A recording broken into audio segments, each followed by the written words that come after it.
প্রিয় শিক্ষার্থীবৃন্দ, আসসালামু আলাইকুম ওয়া রাহমাতুল্লাহি ওয়া বারাকাতুহু। তথ্য ও যোগাযোগ প্রযুক্তি বিষয়ের আজকের প্রথম ইউনিটের তৃতীয় ক্লাসে তোমাদের সবাইকে স্বাগতম জানাচ্ছি। তো ক্লাসের শুরুতে আমরা মহাগ্রন্থ আল কোরআনের বাণী থেকে দুটি আয়াত জেনে নিব। আমার পরিচয় হচ্ছে মোহাম্মদ রাসেল তালুকদার, প্রভাষক ব্যবস্থাপনা বিভাগ, doctor Ustam Ali Faraji degree college, Mathbaria, Pirojpur. আজকের পাঠ হচ্ছে কম্পিউটার কি, প্রকারভেদ, অ্যানালগ এবং ডিজিটাল কম্পিউটারের মধ্যে পার্থক্য, সুবিধা অসুবিধা, সিস্টেম ইউনিট কি এবং এর উপাদান। আজকে এই বিষয়ে তথ্য তোমাদের সাথে আমি শেয়ার করব। তো আজকের টপিক থেকে তোমাদের সামনে যে ফাইনাল পরীক্ষা, সেখান থেকে দুই একটি প্রশ্ন থাকার সম্ভাবনা বেশি। সেক্ষেত্রে আজকের ক্লাসটি তোমাদের জন্য খুবই গুরুত্বপূর্ণ। তো আজকে আমরা এখন জানবো যে কম্পিউটার কি। তো এটা তোমরা সবাই জানো, আমি আশা করি। তারপর এখানে সংক্ষেপে তোমাদের সাথে আমি তথ্য শেয়ার করব। কম্পিউটার এমন একটি যন্ত্র যা মানুষকে দ্রুত এবং নির্ভুলভাবে হিসাব, তথ্য সংরক্ষণ ও বিশ্লেষণ করতে সাহায্য করে। কম্পিউটার হলো একটি বৈদ্যুতিক যন্ত্র যা তথ্য গ্রহণ, প্রক্রিয়াকরণ, সংরক্ষণ এবং আউটপুট প্রদানের মাধ্যমে মানুষের কাজকে দ্রুত ও নির্ভুলভাবে সম্পূর্ণ করে। এখন আমরা জানবো, তথ্য শেয়ার করবো কম্পিউটারের কাজ। তো এখানে কম্পিউটারের কাজ কি? কম্পিউটারের কাজ হচ্ছে দ্রুত তথ্য প্রক্রিয়াকরণ, উচ্চ নির্ভুলতা, স্বয়ংক্রিয় কার্যপ্রণালী, তথ্য সংরক্ষণ ক্ষমতা, নিরবিচ্ছিন্ন কাজ করার ক্ষমতা, জটিল সমস্যার সমাধান করতে সক্ষম, ফলাফল তৈরি করে, ফলাফল সংরক্ষণ করে, বহু কার্য সম্পাদন সক্ষমতা। এগুলো হচ্ছে কম্পিউটারের কাজ। যদি আসে তোমরা এই পয়েন্ট দিয়ে লিখে এর ব্যাখ্যা লিখে দিবে। এরপর আমরা জানবো কম্পিউটারের প্রজন্ম। কম্পিউটারের প্রজন্ম কয়টি? কম্পিউটার যন্ত্রের সময়কালকে 5টি প্রজন্মে ভাগ করা হয়েছে। তো প্রথমটি হচ্ছে প্রথম প্রজন্ম, 1946 সাল থেকে 1959 সাল পর্যন্ত। তো এই প্রজন্মের বৈশিষ্ট্য হচ্ছে বিশাল আকৃতি ও সহজে বহনযোগ্য নয়, ভ্যাকুয়াম টিউব ব্যবহৃত হতো, কম নির্ভরশীলতা ও স্বল্প গতিসম্পন্ন। তো আরও বৈশিষ্ট্য আছে যেটা তোমরা বই থেকে দেখে নেবে। তো এখানে বলতে গেলে অনেক সময়ের প্রয়োজন। 2 নম্বর হচ্ছে দ্বিতীয় প্রজন্ম, যেটা 1959 থেকে 1965 সাল পর্যন্ত। এর বৈশিষ্ট্য হচ্ছে ট্রানজিস্টরের ব্যবহার, চুম্বকীয় কোর মেমোরির ব্যবহার, আকৃতির সংকোচন ইত্যাদি। এরপর হচ্ছে তৃতীয় প্রজন্ম, 1965 সাল থেকে 1971 সাল। এর বৈশিষ্ট্য হচ্ছে ইন্টিগ্রেটেড সার্কিটের অর্থাৎ আইসি ব্যাপক প্রচলন হয় এবং অর্ধ পরিবাহী মেমোরির উদ্ভব এবং বিকাশ হয়। চতুর্থ প্রজন্ম হচ্ছে 1971 সাল থেকে 1980 সাল। এর বৈশিষ্ট্য হচ্ছে বৃহদাকার একীভূত বর্তনী, মাইক্রোপ্রসেসর ও মাইক্রো কম্পিউটারের প্রসার এবং প্রচলন, নির্ভরযোগ্য উন্নতি এবং ব্যাপক প্রচলন। এরপর হচ্ছে পঞ্চম প্রজন্ম, 1980 থেকে বর্তমান। তো এই প্রজন্মের অনেক বৈশিষ্ট্য রয়েছে। এরপর হচ্ছে কম্পিউটার প্রকারভেদ। তো কম্পিউটার প্রকারভেদ প্রথমে আমরা দেখব, প্রয়োগ ক্ষেত্রের উপর ভিত্তি করে কম্পিউটারকে দুই ভাগে ভাগ করা যায়, যেটা হচ্ছে সাধারণ ব্যবহার কার্য এবং বিশেষ ব্যবহার কার্য। তো সাধারণ ব্যবহার কার্য হচ্ছে মিনি কম্পিউটার, মাইক্রো কম্পিউটার। আর বিশেষ ব্যবহার কার্য কম্পিউটার হচ্ছে ট্রাফিক লাইট নিয়ন্ত্রণ, হাইওয়ে টোল আদায় নিয়ন্ত্রণ, রোবট, গেমস, যুদ্ধক্ষেত্রে বিশেষ ব্যবহার কার্য কম্পিউটার ব্যবহার করা হয়। এরপর হচ্ছে কাজের প্রকৃতির উপর ভিত্তি করে কম্পিউটারকে 3 ভাগে ভাগ করা যায়: অ্যানালগ কম্পিউটার, ডিজিটাল কম্পিউটার এবং হাইব্রিড কম্পিউটার। এবারে প্রত্যেকটির আলাদা আলাদা এই কম্পিউটারের বৈশিষ্ট্য রয়েছে, এটা তোমরা দেখে নেবে। এরপর হচ্ছে আকার বা ক্ষমতার উপর ভিত্তি করে কম্পিউটারকে 4 ভাগে ভাগ করা যায়: super computer, mainframe computer, mini computer এবং মাইক্রো কম্পিউটার। তো এই প্রত্যেকটা কম্পিউটারের আলাদা আলাদা বৈশিষ্ট্য রয়েছে, যে কোনটা কোন কোন কাজে ব্যবহার করা হয়, এটা তোমরা দেখে নেবে কোনটার কতটুকু বৈশিষ্ট্য রয়েছে।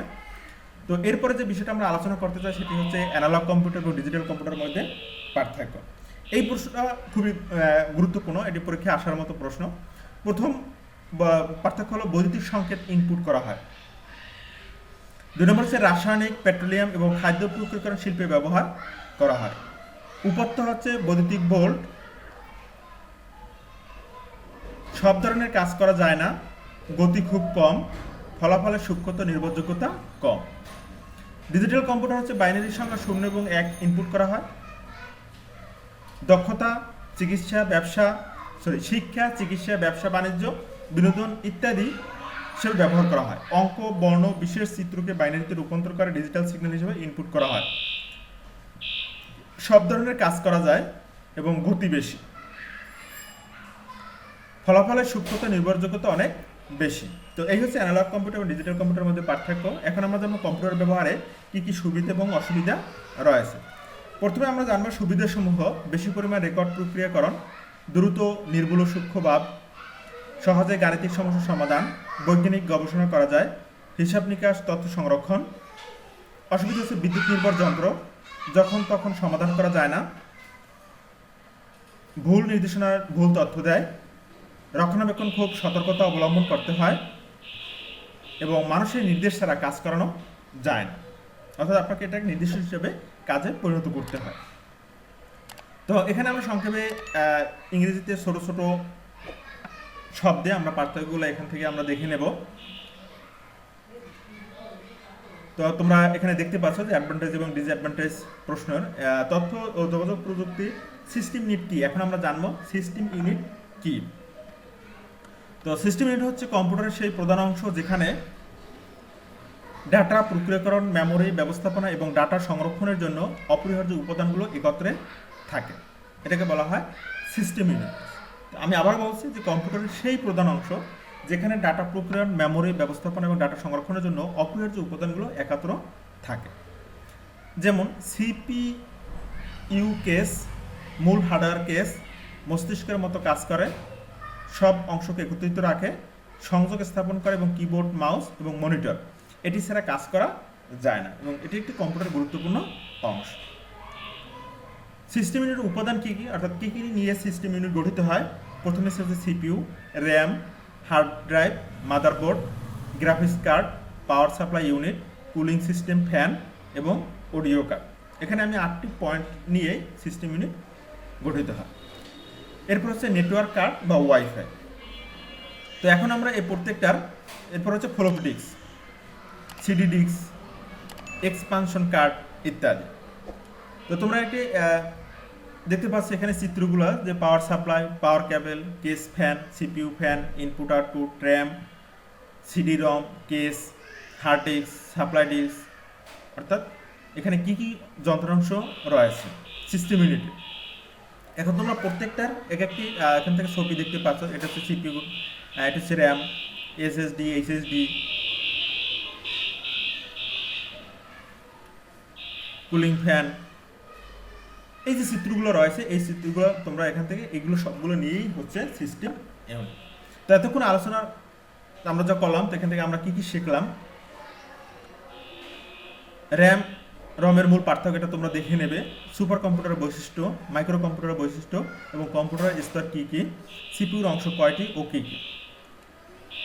এরপরে ধরো তোমাদের জন্য হোমওয়ার্ক, অর্থাৎ আমরা আগামী ক্লাসে দ্বিতীয় ইউনিট থেকে আলোচনা করব, অর্থাৎ আমি যে পয়েন্টগুলোর সিস্টেম ইউনিটের পয়েন্টগুলো বলেছি ওই বিষয়গুলো নিয়ে হার্ডওয়্যার এবং সফটওয়্যার আলোচিত হবে। সেখান থেকে তোমরা ইউনিট 2 এর যে কী কী প্রশ্ন রয়েছে এই প্রশ্নগুলো তোমরা বাসায় দেখবে। কোন বই থেকে তোমরা দেখতে পারো, এখানে 2টি বইয়ের নাম রয়েছে, এই বই থেকে তোমরা দেখতে পারো।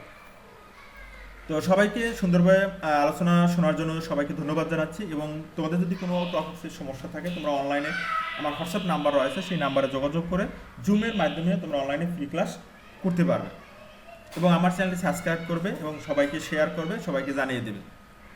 সুস্থ থাকবে, ভালো থাকবে, আল্লাহ হাফেজ।